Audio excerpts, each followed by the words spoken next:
خیلی ماهی مادر بزرگ، تو خوشگل ترین آدم تو این سالونی. میخوام بدونی ماهی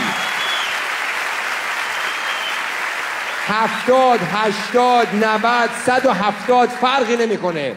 دل تو مادر بزرگ شاد اینطوری میخندی، من لذت میبرم. به خدا میگم اینجا وای میسم روی ماهت اصلا میخوام بیام ببوسمت.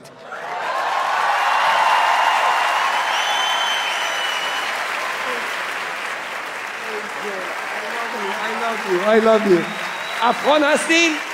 به جان دلم. وای حالا چیکار کنم؟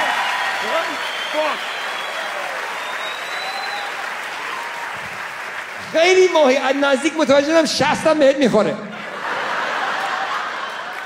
زهرا همینجوری گذاشتی من ببوسمت؟ خب تو که محجبه‌ای باید بگی نه. اچه این آخه حرامه، حرام. جون دلم. صبر کن زهرا داره الان آیه میخونه. بگو زهرا جان. جای پسرتون هستم؟ یعنی منظور پسر دوست پسر؟ فکر کردی اینا گفتم خوشگلی دوستت دارم میخوام پسرت بشم؟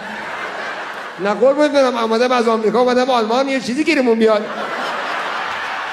ولی خوش آمد که اینقدر مهربونی، اینقدر روشن فکری مادر که باز منو ماچ کردی.